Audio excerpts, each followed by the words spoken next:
A lot of players don't realize that just with a ball, you can create a world-class workout just right from your home, right? If you think about, if you could juggle once, then you could juggle a million times, right? If you juggle for between half an hour to 45 minutes a day over a course of year, I think it's actually if you juggle for half an hour, that's over a course of a year, that's close to a million touches you'll get in a year. So if you're at home, my favorite combination is just 2 right, 2 left. Right, 2 right, 2 left. 2 left, 2 right. And if you can't do 2, then just do 1. Right? 1, 1, or 1. Right? You can't do 2, just do 1. Can't do 2, do 1. Catch different hand. Catch, catch, catch, catch, catch, catch. Breathing. Right? You should be relaxed in the face. Right? Because if you could do this, then, well, this trains your striking technique. Just popping that, right? This is your hip flexor. This is your popping from the ground. So your ability to explode up and catch that ball in the air is going to directly translate to you being able to bang 30-yard, 40-yard lasers effortlessly. But it starts here, right? You're never going to be able to hit a 40-yard screamer if you just can't time this ball perfectly. But that doesn't start until you start, right? So it just starts with a touch, right? Get in the habit. The biggest mistake players make, they try and do too much, too fast, and then they burn out. You gotta be in this for the long haul. If you're serious about being the best player that you can be, the best players know that they could always be a little bit better. They get a little bit better tomorrow, right? So here.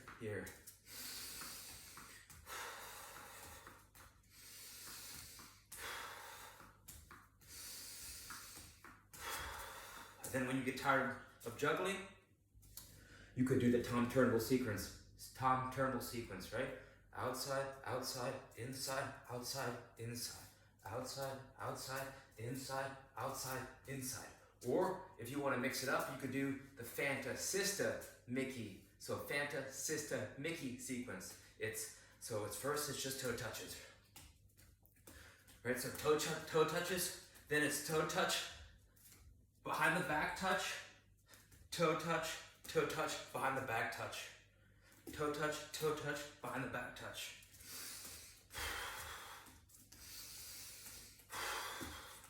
And then you want to start to get your, you're looking down at the ball, right? But I can still see to my right, and I can still see to my left. So as you start to be comfortable with the ball underneath your feet, then the vision comes up a little bit, and then now you see a little bit more.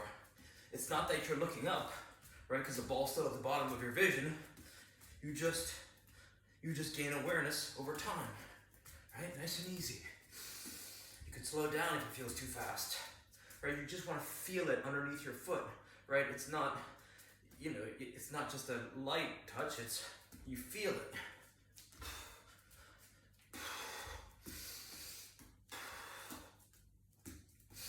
And then when you're ready,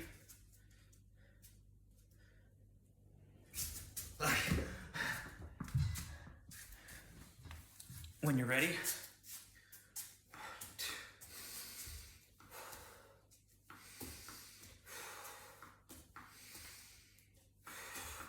minute a day over a course of a year, what's that?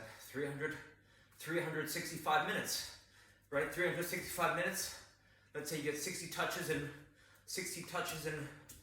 1 minute. That's 365 times 60. What is that? Well, 300 times 6. That's 1800.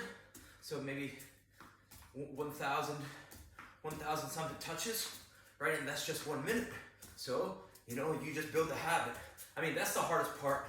The hardest part is starting, right? If you could just start, then you could create a world-class workout anywhere in the world. And then you start to combine that with different tools, right? Right, the tools that no one's using. Kick trainer. People think this is a silly toy. But man, right, because it translates right into that striking technique and your balance, timing, rhythm. And go right, when you're done with that, right, you could play around with the order of the sequence of these things. There's, right, I don't know what you're supposed to, what you like doing the best. That's why you just gotta mix it up, right? See what feels good for you. Maybe you like starting with the kick trainer. Maybe you like starting with juggling. Maybe you like starting dribbling.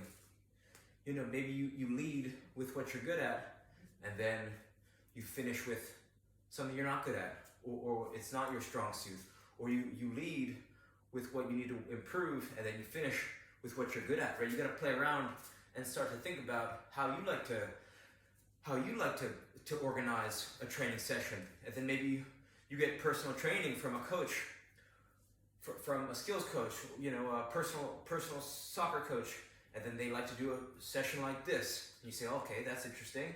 And then someone else says, okay, this is how you do a session, or this is how I would do a session. So then you take both of those sessions, and then you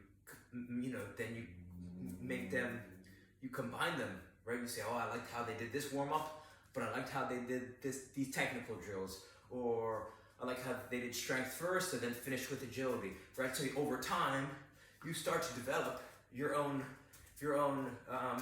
the things that make sense for you, right? It's not about, right, I could show you, right, I could say you use this tool, and I could say use this tool, and I could say use this tool, but it doesn't matter because it's you has to do it, and it's you who's got to enjoy it, right? So it's whatever. I'm just trying to give you as an idea as to what's possible, because I was just in the same shoes, right? I had no idea how I'm supposed to train, right? I didn't know I was supposed to switch different size balls. I didn't know what tools matter the most, what tools matter the least, or even just what fun practice looked like, right? Even just bringing a tennis ball was something that I haven't even done.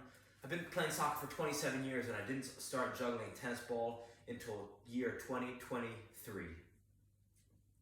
No, maybe 2022 was the first year I started juggling a tennis ball. So I've been doing it for not even a year. So, right, you just gotta keep on learning. The learning never ends, and as long as you keep on spend 1 minute a day getting better, right? The world's your oyster, right? You gotta make it your ball. So hopefully this helps. Reach out with any questions.